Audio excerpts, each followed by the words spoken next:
ನಾವಿಬ್ರು ಆಟ ಆಡೋಣವಾ? ಆಡಿದ್ರೆ ಅಲ್ವಾ ಗೊತ್ತಾಗೋದು ಕೊನೆಯಲ್ಲಿ ಯಾರು ಗೆಲ್ತಾರೆ ಅಂತ.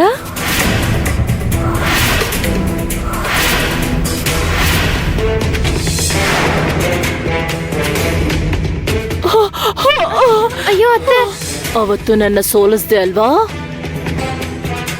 ಆ ಲೆಕ್ಕನು ಇವತ್ತೇ ಚುಕ್ತ ಮಾಡ್ತೀನಿ, ಅರ್ಥ ಆಯ್ತಾ?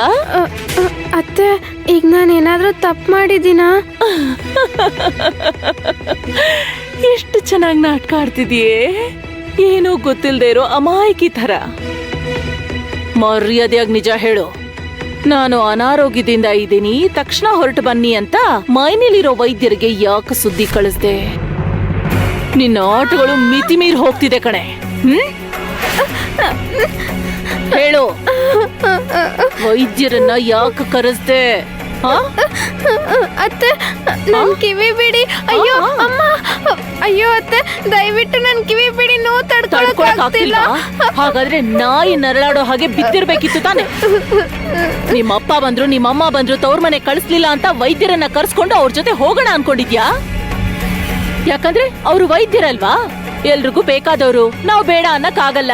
ಅವ್ರ ಜೊತೆ ತವ್ರ ಮನೆಗ್ ಹೋಗೋಣ ಅನ್ಕೊಂಡಿದ್ಯಾ ಅಲ್ವಾ? ಇಲ್ಲ ಅತ್ತೆ, ವೈದ್ಯ ತಾತನ್ ನನ್ ಬರೋಕ್ ಹೇಳಿಲ್ಲ.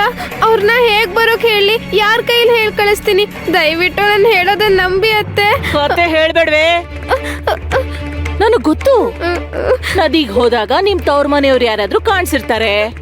ಕಾಣಿಸಿದ್ರೆ ಅವ್ರಿಗೆ ನಮ್ ಬಗ್ಗೆ ಏನಾದ್ರೂ ಹೇಳ್ಬಿಡ್ತೀಯಾ? ನಿನ್ನ ಮೇಲ್ ನನಗೆ ಒಂದ್ ಚೂರ್ ಕೂಡ ನಂಬಿಕೆ ಇಲ್ಲ, ಅರ್ಥ ಆಯ್ತಾ? ಇಲ್ಲ, ನಾನ್ ಯಾರಿಗೂ ಹೇಳಿಲ್ಲ. ಮುಚ್ಚ ಬಾಯಿ. ನೀನು ಮಾತಿಂದ ದಾರಿಗ್ ಬರೋಳಲ್ವೇ? ನನ್ನ ವಿಶ್ವರೂಪ ನಿನಗ್ ತೋರ್ಸ್ಲೇಬೇಕು ಸಕ್ಕು. ಕಠಿಣವಾದ ಶಿಕ್ಷೆ ಕೊಡದೆ ಹೋದ್ರೆ ನೀನ್ ದಾರಿಗ್ ಬರಲ್ಲ. ನನ್ನ ಕೋಣೆಯಲ್ಲಿ ಬಿದಿರಿನ ಕೋಲಿದೆ, ಅದು ಮುರಿದು ಹೋದ್ರೂ ಪರವಾಗಿಲ್ಲ. ಆ ವೈದ್ಯರಿಗೆ ಯಾರ್ ಕಡೆಯಿಂದ ಸುದ್ದಿ ಕಳಿಸ್ದೆ ಅಂತ ಈಗ ನೀನು ಬಾಯ್ ಬಿಡ್ಲೇಬೇಕು.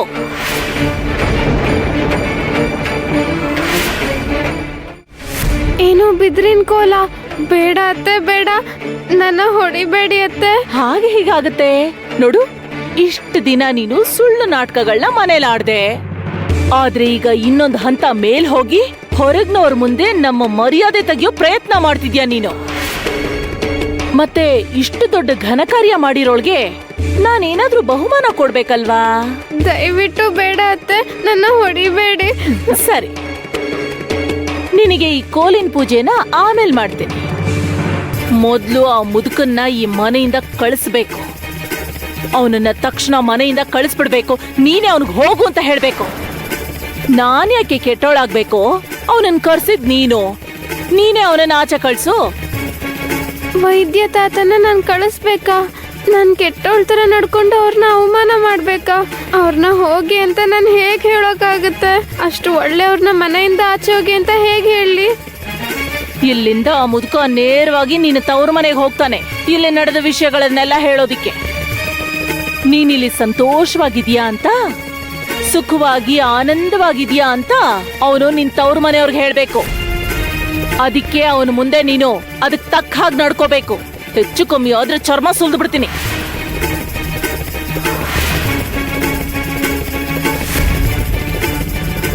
ಅಮ್ಮ, ನಿಜವಾಗ್ಲೂ ಸಕ್ಕು ಹುಷಾರಿಲ್ಲಮ್ಮ. ನದಿ ಹತ್ರ ಅವಳು ಬಿದ್ದು ಹೋದ್ಲಂತೆ. ತಲೆಗೇಟ್ ಬಿದ್ದು ನೋವಾಗ್ತಿದೆ ಅಂತ ಹೇಳಿದ್ಲು. ಇಲ್ಲಿ ನೋಡು, ನಿನಗೆ ಹೇಳ್ತಿರೋದು.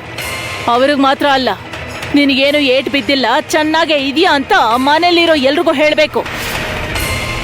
ಮುಖ್ಯವಾಗಿ ದಿಗೋಗೆ ನೀನು ಆರಾಮಾಗಿದೆಯಾ ಅಂತ ಅವನನ್ನ ನಂಬಿಸ್ಬೇಕು. ಇದು ನಿನ್ನ ಗಂಡ ದಿಗು ಮೇಲಾಣೆ. ನಿನ್ನ ಗಂಡನ ಮೇಲೆ ಆಣೆ ಮಾಡಿದ್ಯಾ ದಿಗು ಮೇಲೆ, ಅರ್ಥ ಆಯ್ತಾ? ಅಲ್ಲಿಗೆ ಹೋಗಿ ಮೂಗಿ ಹಾಗೆ ನಿಂತ್ಕೊಂಡ್ರೆ ವೈದ್ಯರೇ ಕಣ್ಣೀರ್ ಹಾಕೋ ತರ ಅವ್ರಿಗೆ ಅವಮಾನ ಮಾಡಿ ಕಳಿಸ್ತೀನಿ. ಮೈ ಮೇಲೆ ಪ್ರಜ್ಞೆ ಇಟ್ಕೊಂಡು ನಡ್ಕೋ.